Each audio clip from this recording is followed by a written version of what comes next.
How confident are you at returning a spin net shot? Well, in this video, we're going to take you through some of the essential skills you need to return a spin net shot. So what are the essential skills that we're going to be going through about returning a spin net shot? So we're going to be splitting it into two categories, spinning and not spinning. Then we're going to look at a straight net shot for both, a lift for both, and then a cross net for when it's not spinning anymore.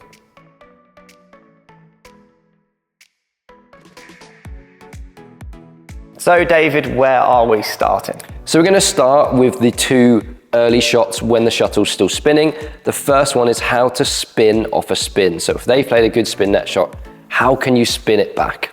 So David, we know this is a very difficult shot. When should we be playing this type of shot and what are the risks?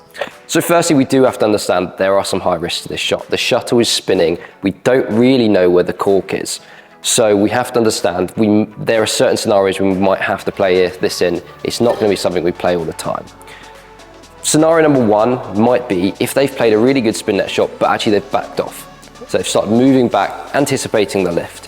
What that's going to do is it's going to allow us to have a bit more freedom over the net, a bit more margin for error. So actually we can just add a bit more pace to ensure it goes over the net. Scenario number two might be actually if they've hit a spin net shot, but it's not spinning that much. So you can actually see the cork, you can anticipate where that cork is going to be, so you can catch that cork effectively and spin the shuttle back over the net. So Dave, when we're playing this shot, is there a difference between when the shuttle is spinning and not spinning?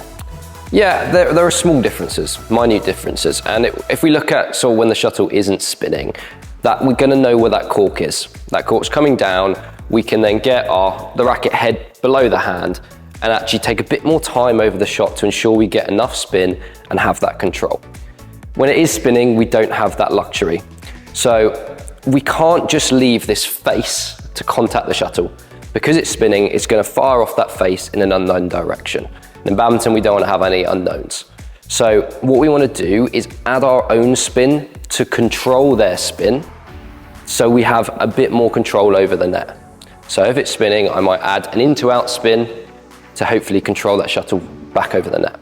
Okay, so David, we've covered the spin net shot. Now we're going to look at the early lift. When would we be looking to play this shot? So yeah, we'd look to play this shot when maybe we've overplayed the spin net shot, or if they're trying to cover the net a lot more, so we've got room at the back. The way we can play this shot is actually with a bit more of a punchy action instead of a long lifting action.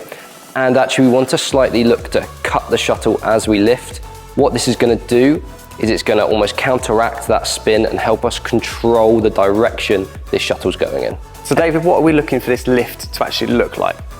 So because we're using this punchier action and we're cutting it across slightly, we can actually get a bit more of an attacking, flatter lift to this if we want to. If you feel like you need the time, you can obviously hit it higher.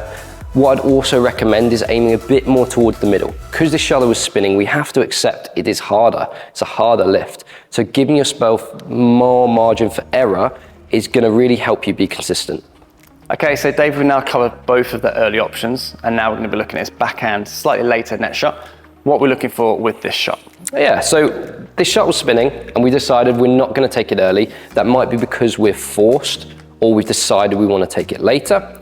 So we want to be playing maybe a straight net shot. This shot technically is played very, very similar to your normal backhand net shot here. However, we've got to appreciate we're down lower. So now the shuttle has to come up and down a bit more at a much higher trajectory. So we need to get this racket face pointing upwards more than we would for a normal straight net shot.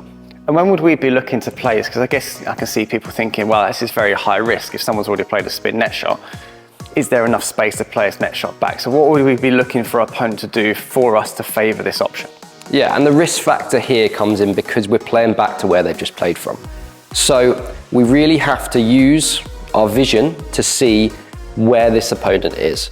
Now, a really common thing a lot of people do is they play a net shot and they run backwards. They're worried about the back of the court. So if in our vision we can see that they've done that, we then open up the space here to be able to play a high quality shot straight back. When you talk about vision, we're not saying that you concentrate on your opponent. Obviously, we still have to have a high level of concentration on the shot. It's more peripheral vision and just being aware of the space available on the other side of the court. Precisely. And I mean, it's really worth noting as well, like when we talk about the shuttle stopping spinning, we can be forced by that. So it might be that we are later and we might choose it. And the reason why we might choose it is because maybe we want to control the net a bit more. So the lift is maybe an option we don't want to take, the early lift. But you may feel more confident letting it stop spinning because you might feel I can still get a good quality net shot from here rather than here when I'm playing a harder shot. Okay, so David, we're now going to move on to this forehand late lift. Now actually, technically, this is very different to what we would normally do when we're teaching about hitting the lift off no spin. So take us through the changes. Yeah, so I mean, if we look at our normal lift action, it's shuttle out in front, we're getting this racket nice and early, very little backswing and just following through.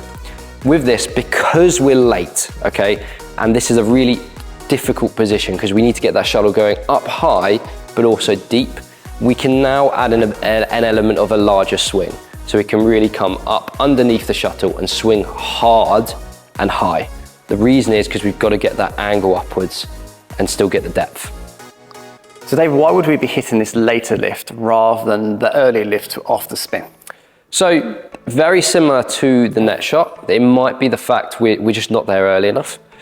But two, it might be that we just feel we can't control the shuttle as well from up here by maybe cutting it slightly and trying to punch the lift over the top. So actually you may feel like from a commitment point of view, you can just commit a bit better to swinging hard from slightly lower down and just trying to sky the shuttle as high as possible.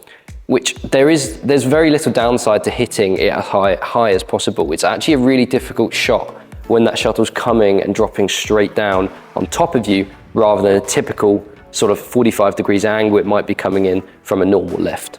And I think it's interesting, we talked about that already, that yes, we're giving our opponent more time because they have more time to get behind the shuttle, but actually we also have to think about what that does for us. It gives us more chance to actually get ready and set in defence, which sometimes can mean that we give ourselves more opportunity to get the shuttle back. Precisely. So David, our last shot is the late cross-court net shot. Now I think this is kind of a risk-reward type of shot. Why would we be looking to sometimes favour this option? So I think the cross net, it's like you said, it's a risk reward, it's got its pros and cons. I personally like it because you've got that gap over there and it makes your opponent move laterally.